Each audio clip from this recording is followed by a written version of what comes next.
Me alegro de encontrarme nuevamente con ustedes para seguir este tiempo de estudio bíblico en el Evangelio de Marcos.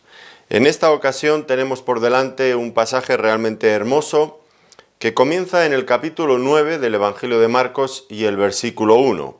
Y vamos a leer, intentando abarcar nuestro estudio, hasta el versículo 13. Si les parece y tienen sus Biblias y quieren acompañarme, hacemos entonces esta lectura para comenzar. Dice así: También les dijo: De cierto os digo que hay algunos de los que están aquí que no gustarán la muerte hasta que hayan visto el reino de Dios venido con poder. 6 días después, Jesús tomó a Pedro, a Jacobo y a Juan y los llevó aparte solos a un monte alto y se transfiguró delante de ellos. Y sus vestidos se volvieron resplandecientes, muy blancos, como la nieve, tanto que ningún lavador en la tierra los puede hacer tan blancos. Y les aparecieron Elías con Moisés, que hablaban con Jesús. Entonces Pedro dijo a Jesús: Maestro, bueno es para nosotros que estemos aquí y hagamos 3 enramadas, una para ti, otra para Moisés y otra para Elías, porque no sabía lo que hablaba, pues estaban espantados. Entonces vino una nube que les hizo sombra y desde la nube una voz que decía: Este es mi Hijo amado, a él oíd. Y luego, cuando miraron, no vieron más a nadie consigo, sino a Jesús solo. Y descendiendo ellos del monte, les mandó que a nadie dijesen lo que habían visto, sino cuando el Hijo del Hombre hubiese resucitado de los muertos. Y guardaron la palabra entre sí, discutiendo qué sería aquello de resucitar de los muertos. Y le preguntaron diciendo: ¿Por qué dicen los escribas que es necesario que Elías venga primero? Respondiendo él les dijo: Elías a la verdad vendrá primero y restaurará todas las cosas. ¿Y cómo está escrito del Hijo del Hombre, que padezca mucho y sea tenido en nada? Pero os digo que Elías ya vino, y le hicieron todo lo que quisieron, como está escrito de él. Bueno, como ven, una porción realmente interesante, con mucho contenido que tenemos que ir tratando ahora poco a poco. La primera cosa que nos debemos de preguntar es cuál era el propósito de la transfiguración. Y al menos vamos a sugerir 4 posibilidades, 4 distintos propósitos para que el Señor Jesucristo se manifestara. El primero de ellos guarda relación con lo que ya vimos en el pasaje anterior.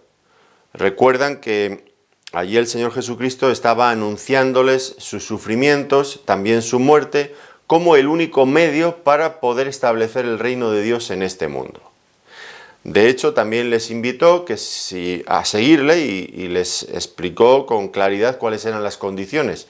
Tenían que negarse a sí mismos, tomar la cruz y seguirle. Es decir, tendrían que perder su propia vida. Si quieren, pueden consultar el estudio anterior. Allí explicamos que perder la vida significaba perder aquella naturaleza, morir a aquella naturaleza que llevamos dentro de nosotros mismos, que hemos heredado de Adán, una naturaleza pecaminosa, caída, tendente siempre al mal. Así que no solamente el Señor Jesucristo tendría que morir en la cruz, sino que también nosotros deberíamos de tomar nuestra cruz, la cruz para seguirle. Ahora, eso era realmente muy duro, muy duro. Y podrían haber quedado fácilmente desanimados ante una perspectiva así. ¿Quién querría seguir al Señor en esas circunstancias, con esas condiciones? Bueno, ahora, para compensar eso anterior, lo que el Señor va a hacer es mostrarles anticipadamente un adelanto de la gloria de su reino.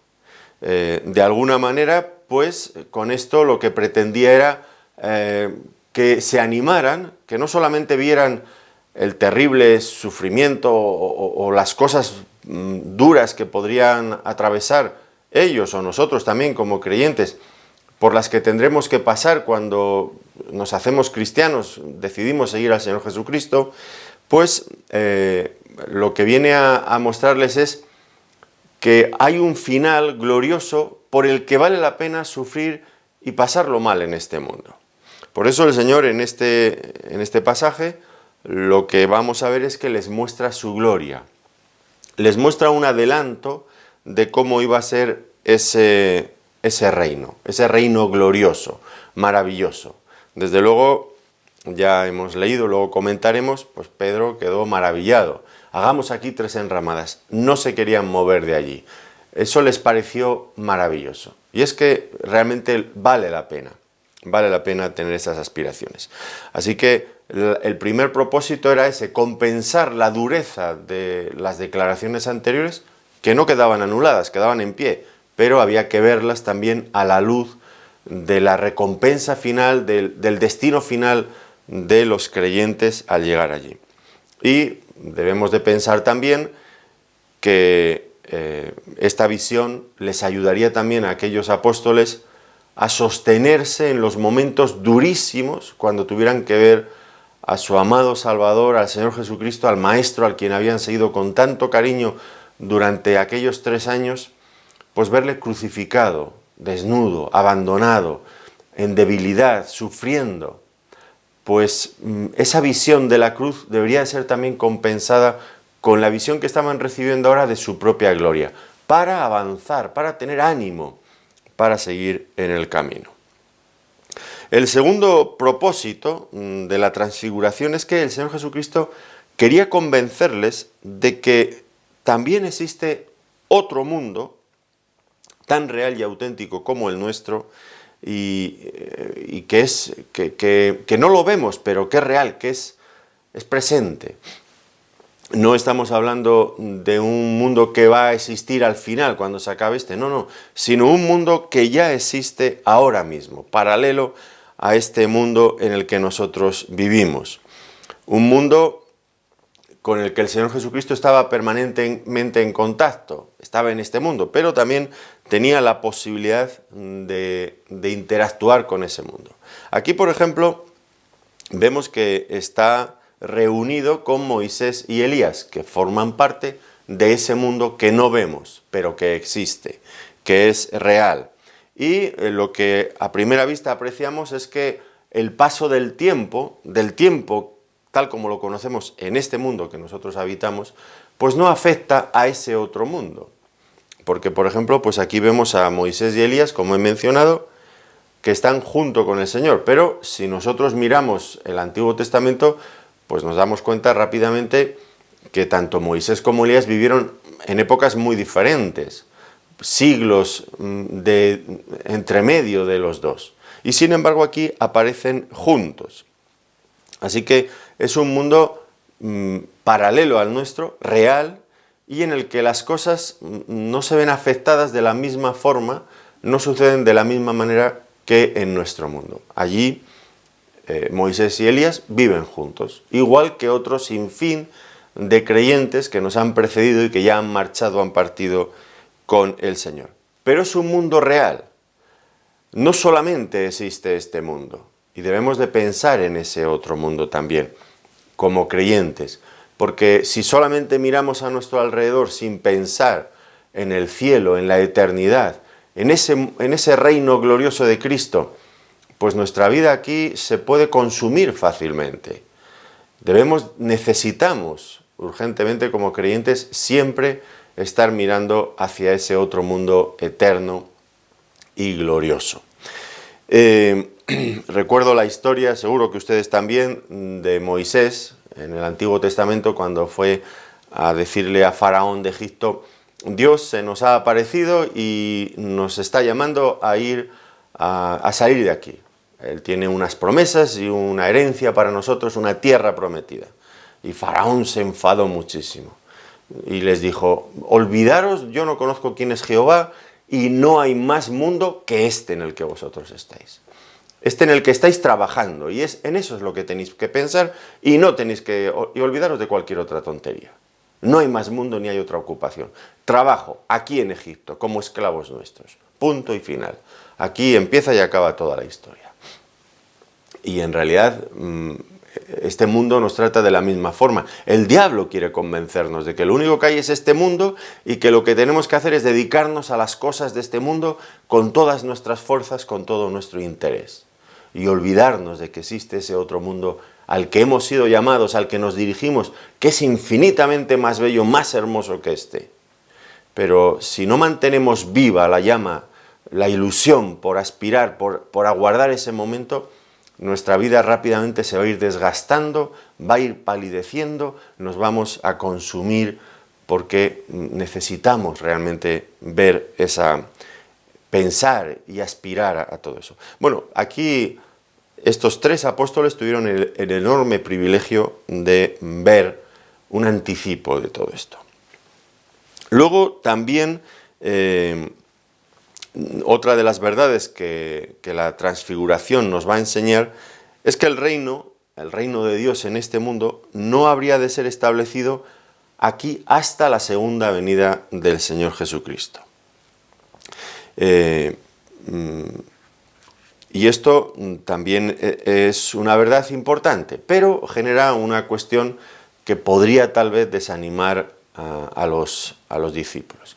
Si el reino de Dios solamente va a ser establecido en este mundo una vez que Él vuelva en su segunda venida, ¿qué pasará con nosotros si en ese transcurso de tiempo morimos?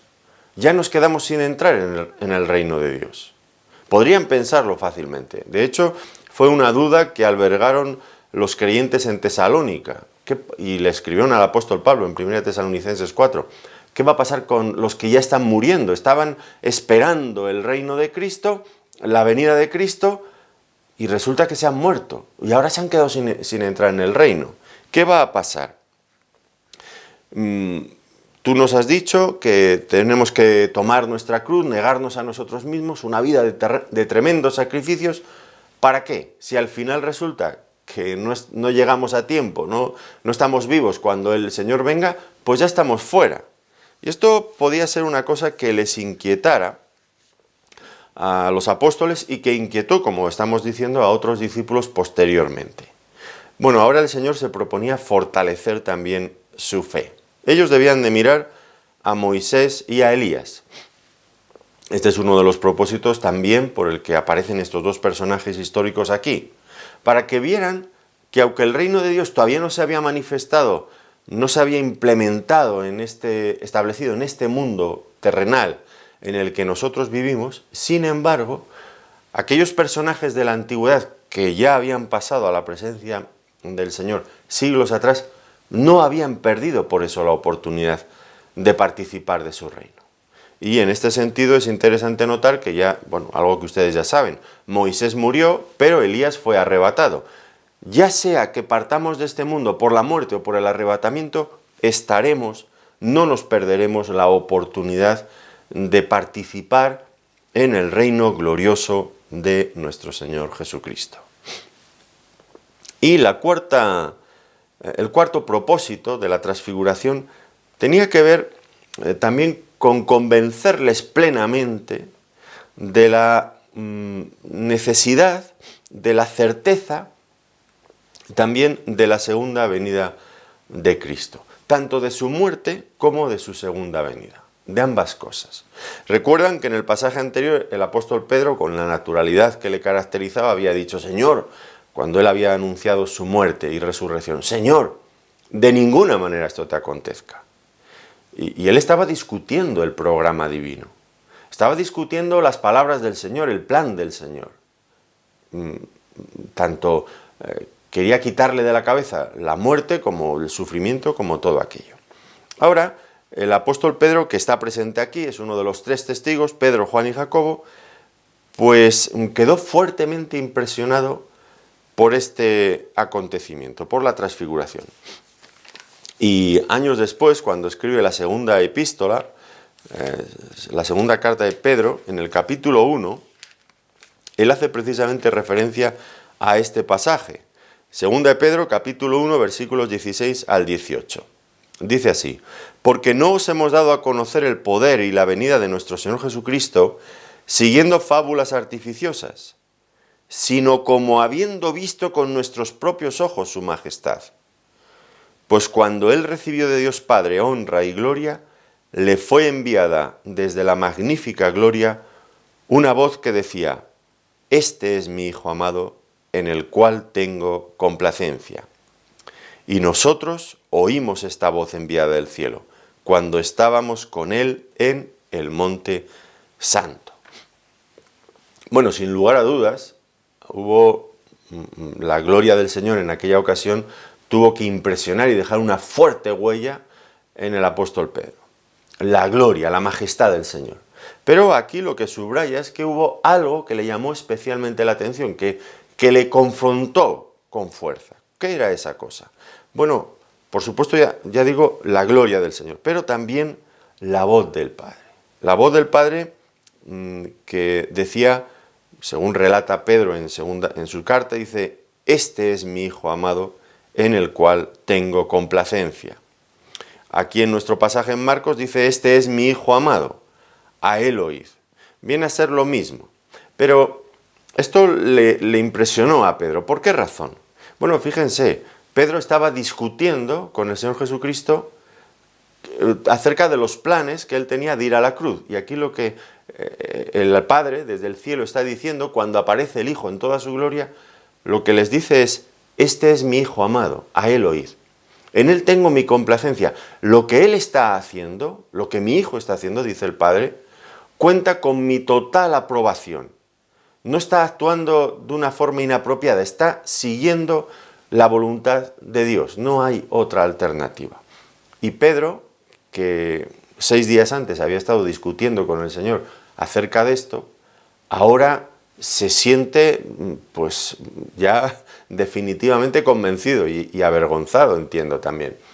Porque el Padre desde el cielo le está diciendo: Pedro, te estás equivocando, tienes que escuchar lo que Él te está diciendo. A Él oíd, tienes que escuchar.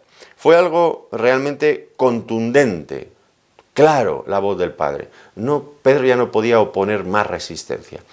Tenía que aceptar que el Señor Jesucristo tenía que ir a la muerte y resucitar después. Bueno, pues a continuación dice el Señor: algunos de los que están aquí no gustarán la muerte hasta que hayan visto el reino de Dios venido con poder. Bueno, se ha debatido mucho sobre lo que significan estas palabras del Señor Jesucristo.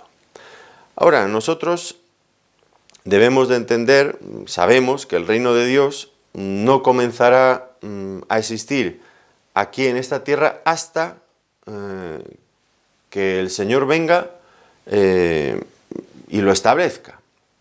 Mientras tanto, pues la única forma de entrar en ese reino es por medio de la muerte, o por el arrebatamiento, como había pasado con Moisés y Elías. La muerte y el arrebatamiento en este momento presente pues son las únicas formas en las que nosotros podemos entrar a ese reino de Dios. La otra opción es esperar hasta que el Señor Jesucristo lo establezca aquí, pero en ese momento resucitaremos con Él ya con cuerpos totalmente nuevos y glorificados a la imagen del Señor Jesucristo. Entonces, eso es la forma normal de entrar en el reino de Dios. Cuando usted tiene un familiar querido que muere, ya está inmediatamente pasando a la presencia del Señor.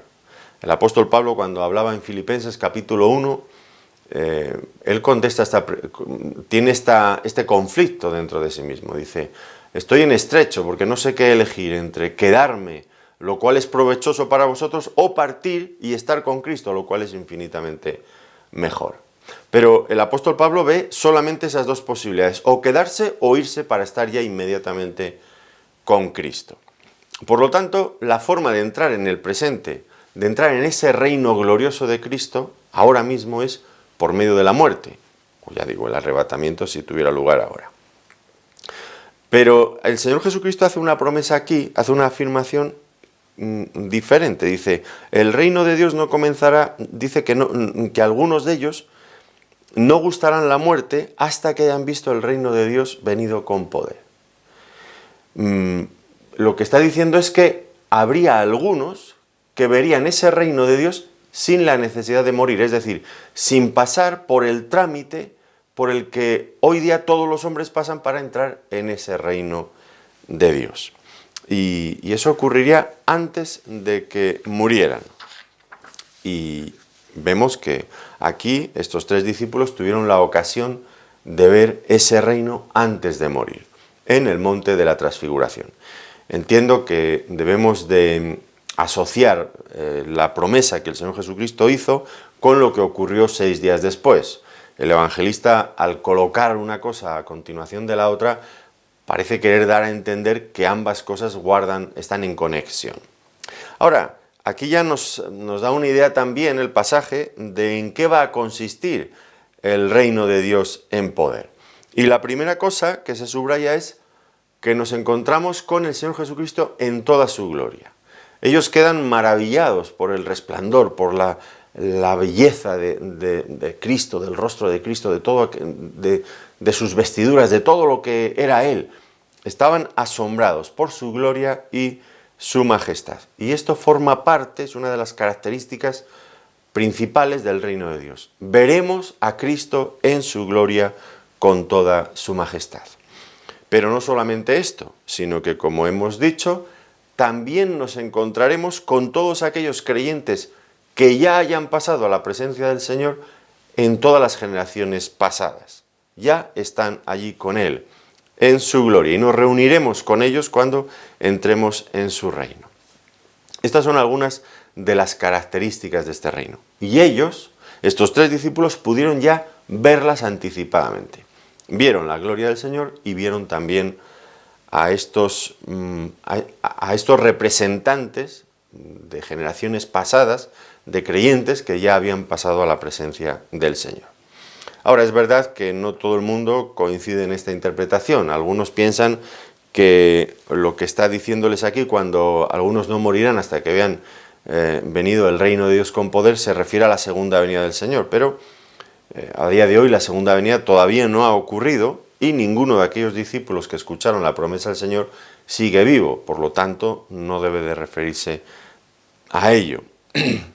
Otros opinan que el reino de Dios venido con poder se refiere a la rápida extensión del Evangelio una vez que el Señor Jesucristo había resucitado y el Espíritu Santo descendió.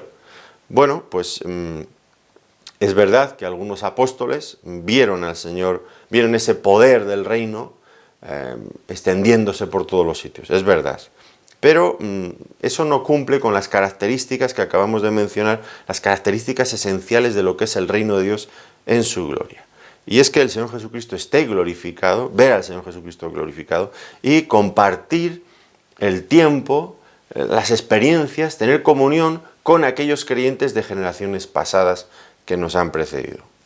Eso evidentemente no ha ocurrido todavía en ninguna época de la extensión del Evangelio. Tenemos que esperar. Aquí lo que tuvieron fue un anticipo, un botón de muestra de lo que será esa realidad de la que participaremos plenamente un día todos los creyentes y que tanto anhelamos, ¿no es cierto?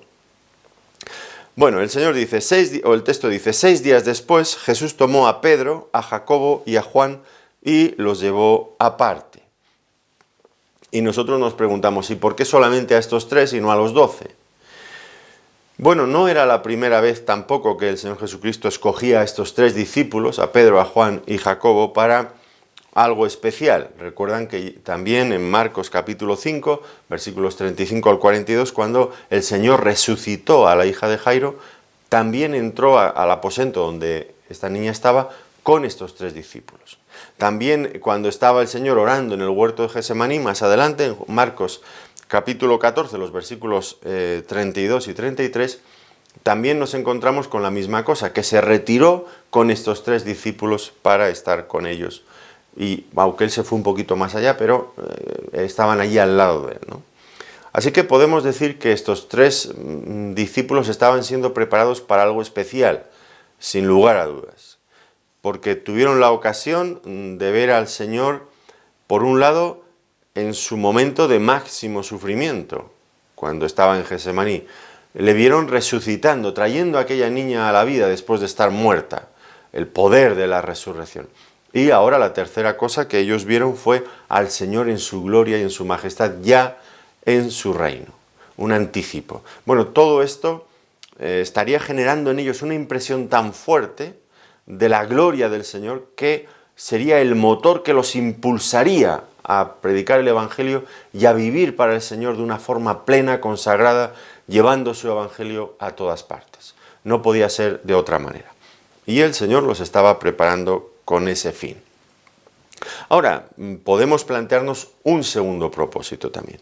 Y es que, recuerdan ustedes que en la ley, en Deuteronomio 19:15, cuando algo se quería acreditar, cuando algo se quería que fuera un hecho reconocido oficialmente, vamos a decirlo así, era imprescindible que hubiera 2 o 3 testigos. Esto era lo que establecía la ley.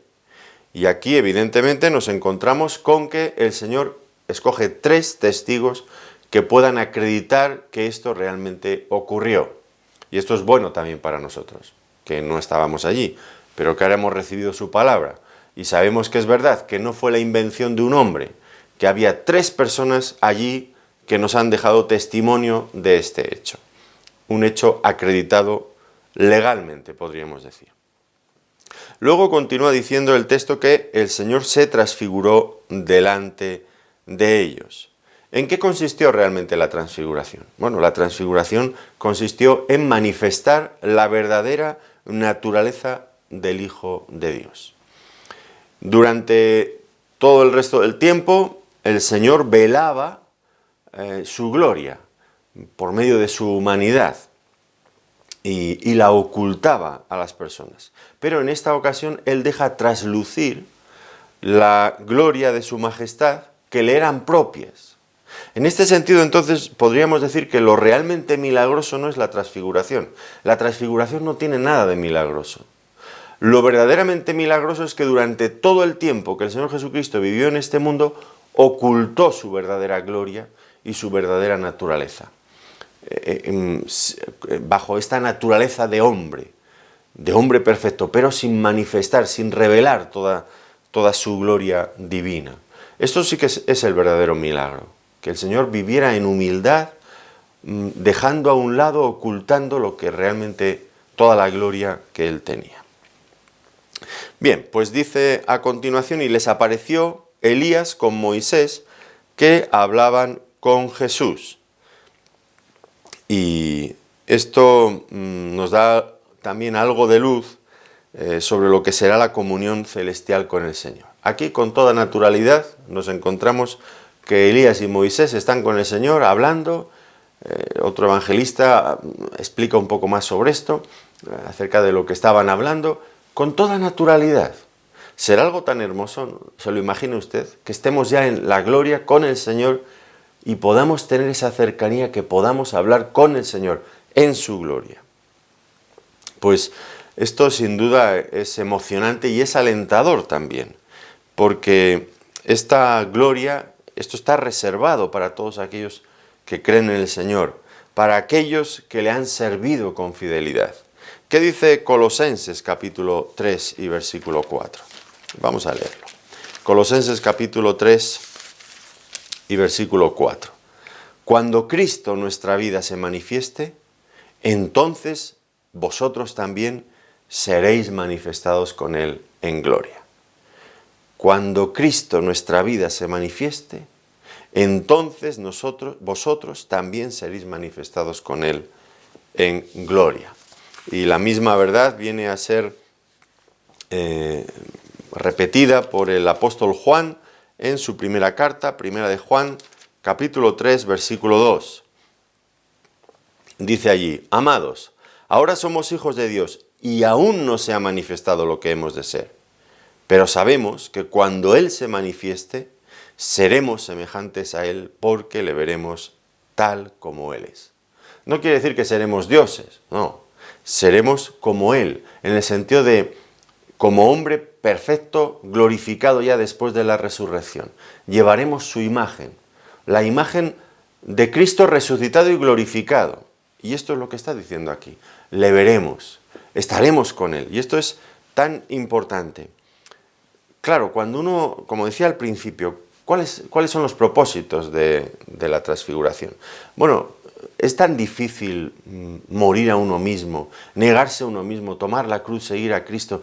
Es tan difícil tener siempre que ser menospreciados por causa del Evangelio, en muchas ocasiones perseguidos o menospreciados, despreciados. Bueno, es de verdad triste, pero todo esto cambiará, y esta es nuestra esperanza segura, cuando el Señor se manifieste en su gloria.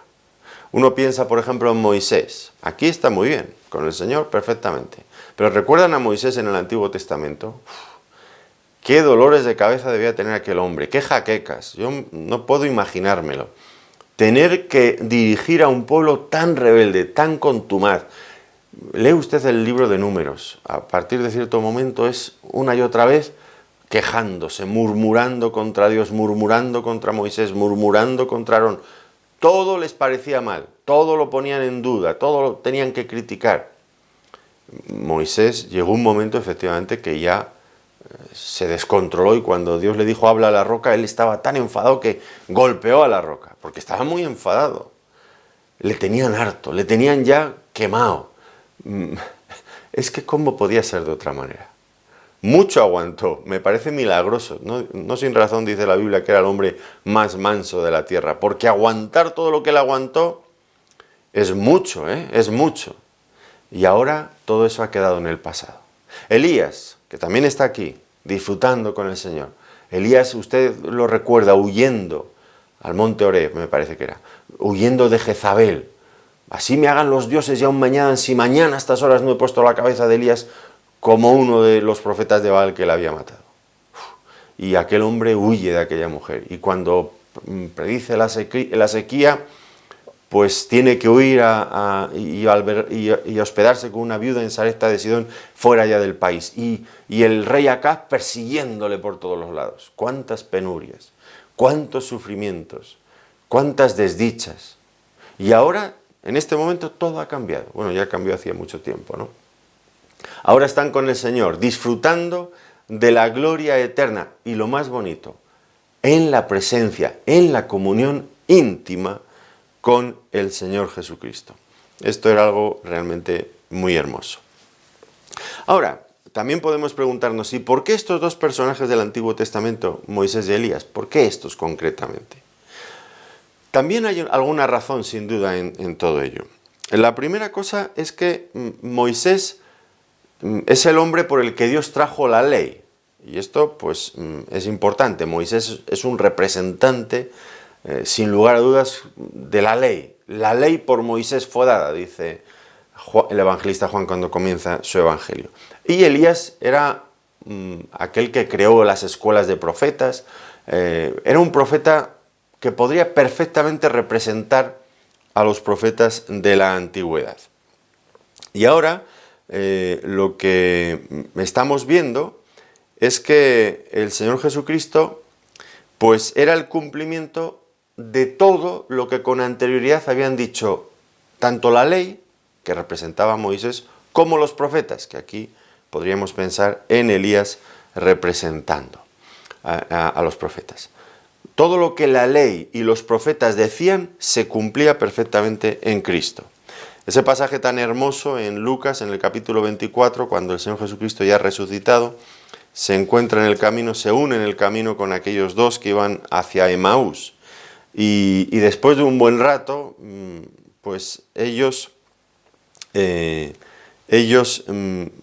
escuchan al Señor decir con fuerza, dice el Señor, Lucas 24, versículo 25. Entonces Él les dijo, oh insensatos y tardos de corazón, para creer todo lo que los profetas han dicho. ¿No era necesario que el Cristo padeciera estas cosas y que entrara en su gloria? Y comenzando desde Moisés y siguiendo por todos los profetas, les declaraba en todas las Escrituras lo que de él decían. Fíjense, comenzando desde Moisés, aquí tenemos a Moisés, y siguiendo por todos los profetas, aquí tenemos a Elías como un representante de ellos, les declaraba todas las cosas que las Escrituras decían de él. Así que el Señor Jesucristo es el cumplimiento de todo lo que la ley y los profetas habían dicho. Y esto iba a quedar realmente muy claro porque el Padre desde el cielo dijo, este es mi Hijo amado, a él oíd. La ley y los profetas quedaban en un segundo plano porque el cumplimiento perfecto de todo aquello que se había anunciado durante siglos anticipadamente ya estaba allí, se estaba cumpliendo. Por lo tanto, ahora había que empezar a oír a Cristo. No es que había que dejar de oír a la ley y los profetas, no estoy diciendo esto, pero una vez que ya tenemos la realidad, ¿para qué estar mirando tanto lo otro? Lo otro sí, es verdad, nos asegura en nuestra fe, la forma en la que Dios había organizado todo, y aún podremos aprender muchas cosas de los profetas y de la ley. Pero ya digo, ahora tenemos la esencia, ya no la sombra, sino el cuerpo desde el que se proyecta la sombra. Pues quedémonos con el cuerpo. El Padre desde el cielo dice, este es mi Hijo, a Él oíd. Así que podemos decir que, en cierto sentido también, pues estos personajes fueron escogidos por lo que representaban, a fin de mostrarnos que Cristo está más allá, es el cumplimiento de todos ellos. Y también otra posibilidad es que tanto Moisés como Elías representaban dos formas de salir de este mundo. Ya recuerdan ustedes que Moisés murió, ya lo hemos mencionado, y Elías fue arrebatado en aquel torbellino, en aquel carro de fuego. Así que dos formas distintas de salir de este mundo. Y es interesante el pasaje antes que he mencionado antes, en 1 Tesalonicenses, en el capítulo 4, los versículos 16 y 17, aquellos creyentes que expresaban dudas, bueno, y si nosotros no estamos vivos cuando el reino de Dios venga, ¿qué pasará? Y el apóstol Pablo dice que nadie se va a quedar fuera, y hay dos formas de entrar, por la muerte o por el arrebatamiento. Podemos leerlo, 1 Tesalonicenses 4, 16 y 17. Porque el Señor mismo, con voz de mando, con voz de arcángel y con trompeta de Dios, descenderá del cielo, y los muertos en Cristo resucitarán primero. Luego nosotros, los que vivimos, los que hayamos quedado, seremos arrebatados juntamente con ellos en las nubes para recibir al Señor en el aire, y así estaremos siempre con el Señor. Aquí tenemos, por un lado, la resurrección de los muertos y el arrebatamiento y transformación de los que estén vivos para entrar a la presencia del Señor. Bueno, son dos formas de partir de este mundo, y esas dos formas ya quedaban también representadas por estos dos personajes, por Moisés y Elías. Continuamos entonces. Dice ahora, Pedro dijo a Jesús, Maestro, bueno es para nosotros que estemos aquí y hagamos 3 enramadas. Bueno, ya saben, Pedro como siempre impulsivo y reflexivo, dejándose llevar por lo que en cada momento sentía. Es una de las personalidades mejor caracterizada en toda la Biblia. Pedro es como es, en todos los evangelios es el mismo. En todas las cartas, en todos los sitios donde aparezca, Pedro es el mismo. No hay duda. Y bueno, pues habla diciendo lo que siente en ese momento, no se lo calla. Luego quizás reflexionará, seguro que sí. Pero en este momento dice lo que siente.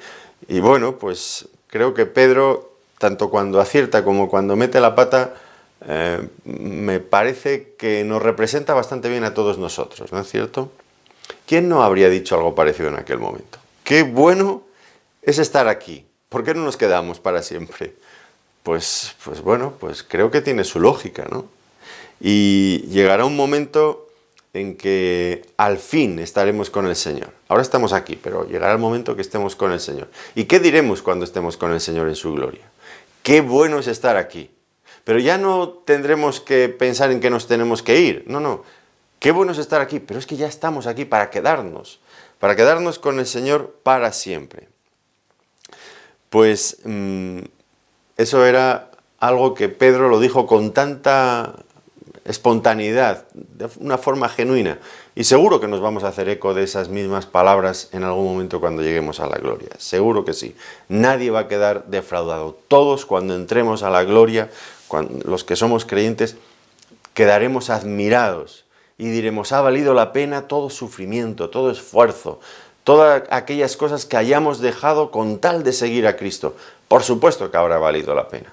Qué bueno es estar aquí, con el Señor, con los santos del Señor, disfrutando en perfección ya no con las cargas y ese duro lastre que llevamos del pecado, sino ya libres de todo ello, disfrutando en plenitud de la gloria del Señor.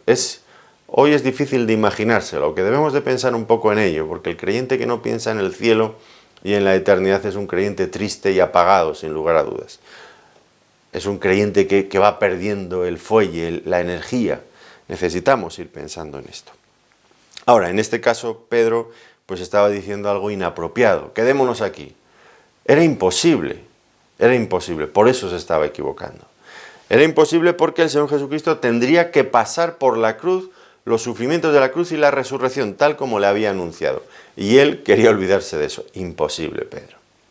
Y por otro lado, bueno, ¿qué habrían dicho los otros discípulos que estaban abajo esperando, ¿no? Ah, qué bien, vosotros os quedáis aquí, ¿y a nosotros qué? ¿Os olvidáis de nosotros en el momento que estéis bien? No, no era el momento de quedarse allí. En tal caso, llegará el momento en que todos estaremos en su presencia y seremos llamados allí. Claro que sí, pero no era ese el momento.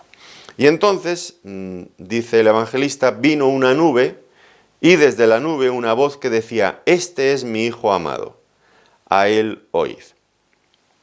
Como todos ustedes saben, en el Antiguo Testamento, pues la presencia de Dios se relacionaba frecuentemente con la nube, con una nube. Recuerdan que Moisés recibió la ley sobre un monte que había sido cubierto por una nube. Eso lo encuentran en Éxodo capítulo 24, versículos 12 al 18. Y fue también en una nube cuando Dios vino al tabernáculo. Una vez que lo acaba de montar Moisés, su presencia entró en el tabernáculo y se hizo notoria precisamente por esto, por una nube. Eso lo ven en Éxodo 40, 34. Los sacerdotes, ¿cómo sabían si el Señor estaba en el templo, la presencia de Dios estaba en el templo o no? Porque la nube cubría el tabernáculo. Lo mismo ocurrió con Salomón. Cuando él acabó la obra aquella de aquel templo nuevo, pues una nube nuevamente llenó la casa de Jehová. Primera Reyes 8:10. Así que la nube nos habla de la presencia del Señor.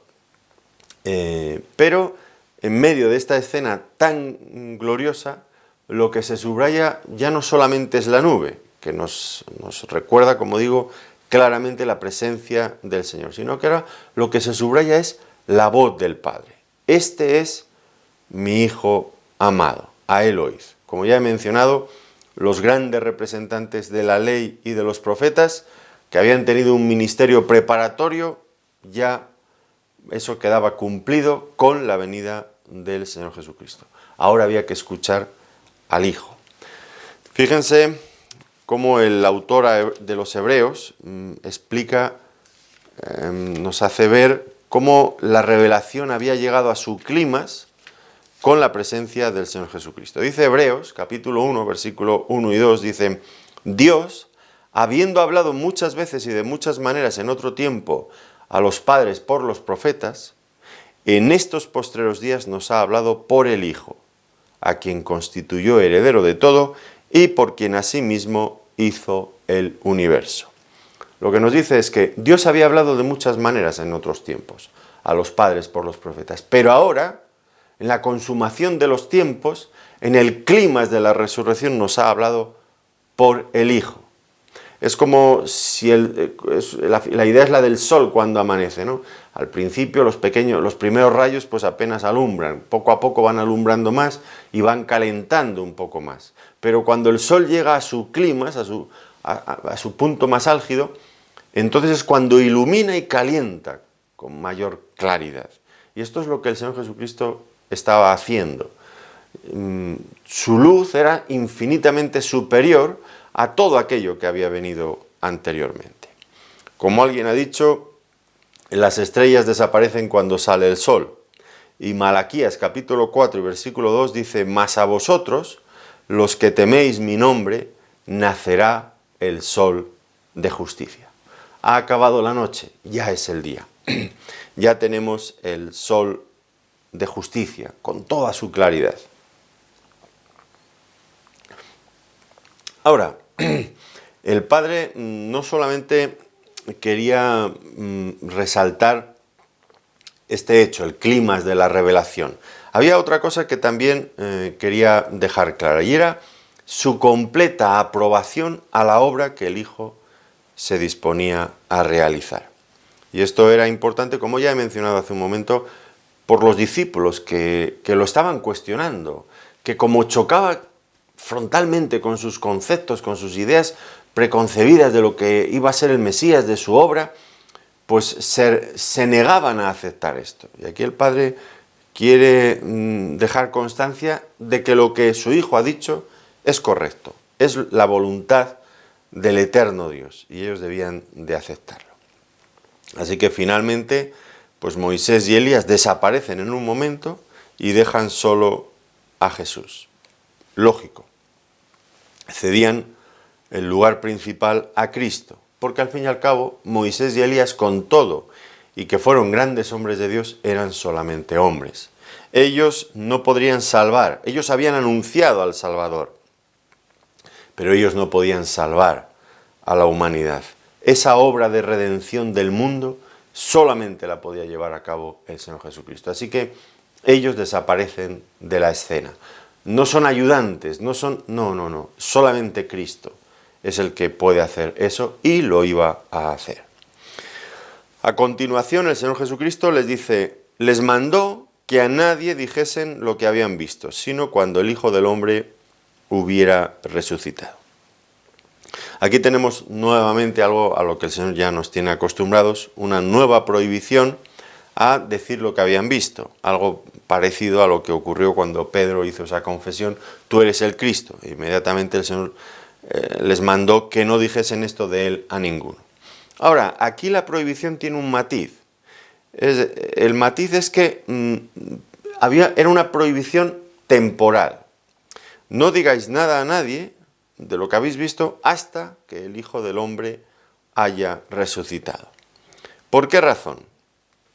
Pues porque la resurrección, la muerte y resurrección de Cristo eran las claves, las piezas claves que les permitirían entender en su conjunto toda la obra de la redención. Entender la persona de Cristo, entender lo que Él había venido a hacer para establecer su reino.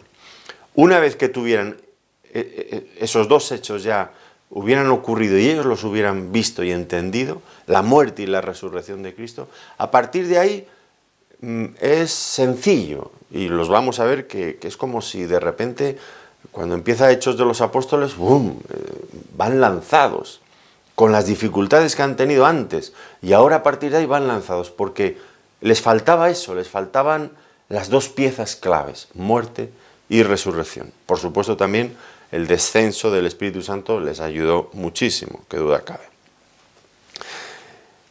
Y ellos discutían, dice el texto, ¿qué sería aquello de resucitar de los muertos? Vemos que, que les está costando. ¿Qué sería aquello de resucitar de los muertos? No sabían cómo interpretar esto.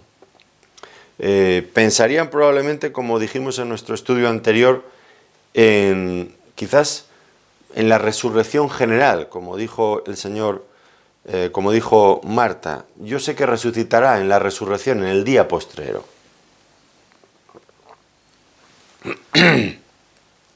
Pero el Señor realmente no se estaba refiriendo a esto, a una resurrección general en el futuro, sino a su propia resurrección 3 días después de haber muerto. Pero por el momento esto a ellos les quedaba velado, les resultaba una incógnita. Ya digo, cuando ocurriera y con la luz adicional que les daría el Espíritu Santo, todo eso lo entenderían más tarde. Por eso era conveniente no hablar de cosas que no entendían plenamente hasta que llegara el momento que sí que que ya las habían comprendido bien. Ahora, una pregunta hacen los discípulos. ¿Por qué dicen los escribas que es necesario que Elías venga primero? Bueno, esto no les cuadraba no cuadraba en la mente de los discípulos. Por un lado los escribas, por otro lado la propia Escritura, Malaquías capítulo 4 y versículo 5, pues anunciaban que Elías vendría primero, antes del día de Jehová, de la presencia del Mesías en este mundo.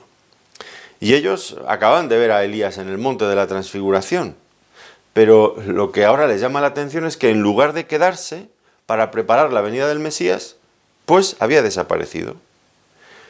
Y entonces la pregunta es esta, ¿no? Si Jesús realmente es el Cristo, ¿cómo es que entonces Elías no había venido antes? Y ahora que había aparecido momentáneamente en el monte de la transfiguración, inmediatamente después desaparece. Así que, pues, lo que querían preguntar a Jesús era si debían de asociar la presencia de Elías en el monte de la transfiguración con el cumplimiento de la profecía de Malaquías. ¿Es este el cumplimiento? Bueno, el Señor aceptó como correcta la interpretación tanto de los escribas como de los discípulos. Elías debía de venir primero, y esto es lo que les dijo. Elías, a la verdad, vendrá primero y restaurará todas las cosas. Tenéis razón, Elías tiene que venir primero. Pero la respuesta del Señor fue un poco ambigua. ¿Por qué? Porque si bien acaba de decir, vendrá primero y restaurará todas las cosas, pues esto nos hace pensar en el futuro. Vendrá primero y restaurará todas las cosas. Pero luego a continuación el Señor dice, pero Elías ya vino, como si ya hubiera ocurrido en el pasado. Por eso digo que la contestación del Señor es un poco ambigua, porque habla de un Elías pensando en algo que ha de ocurrir en el futuro y habla de Elías como algo que ya ha ocurrido en el pasado. ¿Cómo debemos de entender esto? Bueno, pues debemos de entenderlo pensando y dándonos cuenta de lo que ya hemos explicado en otras ocasiones, que las profecías del Antiguo Testamento pueden tener y suelen tener varios cumplimientos. Un cumplimiento parcial y un cumplimiento pleno. El cumplimiento anticipado y parcial, al que el Señor Jesucristo se refiere aquí cuando dice Elías ya vino, tiene que ver con el trabajo, con el ministerio que realizó Juan el Bautista. Lucas, capítulo 1 y versículo 17, nos dice allí que él vino, que Juan el Bautista vino con el espíritu y el poder de Elías para preparar el camino del Mesías. No es que vendría Elías mismo, sino que vendría con el espíritu y el poder de Elías. Esa es la interpretación que el Señor hace también de esto.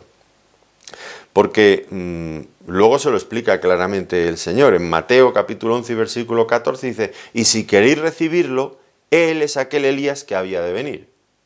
Y finalmente los discípulos, dice Mateo 17, 12 y 13, dice, entonces los discípulos comprendieron que les había hablado de Juan el Bautista. Así que una profecía del Antiguo Testamento puede tener varios cumplimientos. Primer cumplimiento, parcial. Como el Señor Jesucristo dijo, Elías ya vino, refiriéndose a Juan el Bautista, que vino con el poder, el espíritu y el poder de Elías. Pero ahora nos queda el segundo cumplimiento, el completo, el pleno. ¿Cuándo va a ser esto? Pues eso tiene que ocurrir en el futuro, antes de la segunda venida del Señor Jesucristo. Yo no quiero hacer afirmaciones, pero probablemente uno de los dos testigos que aparece en Apocalipsis, capítulo 11, versículos del 3 al 13, muy probablemente uno de esos testigos sea Elías, que viene preparando nuevamente el camino del Mesías en su segunda venida. Una segunda venida que, como ya saben ustedes, va a ser muy diferente de la primera venida del Señor cuando vino a morir en la cruz. Su segunda venida será para reinar y para gobernar este mundo y sentarse en el trono de David en este mundo, en Jerusalén. Y eso es algo que todavía no ha ocurrido y que tiene que ocurrir porque Dios lo ha anunciado así en su palabra. Ahora, había algo en lo que los escribas y los discípulos interpretaban acerca de la venida de Elías con lo que el Señor Jesucristo no estaba de acuerdo. ¿Y qué era esto? Bueno, ellos estaban pensando que cuando Elías viniera, pues entraría en la historia de la humanidad trayendo una victoria arrolladora y dando todo el poder a Israel. Y esto no iba a ser así, dice el Señor Jesucristo. Ellos pensaban que iba a ser así, pero no iba a ser así. ¿Qué les dice el Señor Jesucristo? Elías ya vino, ¿y qué añade? Y le hicieron todo lo que quisieron, como está escrito de él. ¿A qué se refiere con que le hicieron todo lo que quisieron? Tenemos que pensar, como acabo de decir, en Juan el Bautista. ¿Qué le hicieron? Bueno, pues los líderes religiosos no le aceptaron realmente. Cubrieron un poco el expediente, hicieron creer que, bueno, más o menos estaban simpatizando, pero no le aceptaron y no quisieron bautizarse en su bautismo. Y luego Herodes, pues finalmente lo apresó y, estando en la cárcel, un día, ya lo estudiamos, mandó decapitarlo. Este es el fin de Elías, muy diferente de lo que ellos pensaban. Elías vendrá con un poder arrollador para dar todo el poder a Israel, y entonces vendrá el Mesías. No, dice el Señor Jesucristo. Hicieron con él todo lo que quisieron, como está escrito de él. Y esto, pues el Señor está trabajando en la mente de ellos para darse cuenta, porque quiere asociar ambas ideas, que no solamente el heraldo, el precursor, aquel que había preparado el camino del Señor, y había sufrido y había muerto de esa forma tan humillante y tan vergonzosa, tan cruel, tan despiadada, sino que el mismo Mesías, él también habría de morir en una cruz. Estas ideas ellos las tenían que ir aceptando, y el Señor va una y otra vez enseñándoles, porque ellos ofrecen una resistencia inusual, es algo tremendo, es algo tremendo.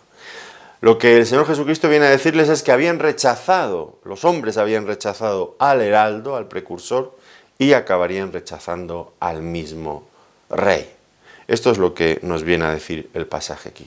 Es decir, es una forma de ver las cosas totalmente diferente, la del Señor y la de los discípulos, pero con calma les va enseñando.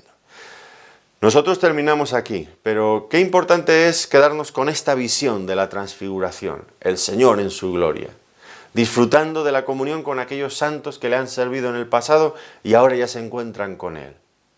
Pues nosotros todavía seguimos en el peregrinaje por este mundo. Todavía no hemos llegado a la meta. Seguimos, y el peregrinaje a veces es difícil, es duro.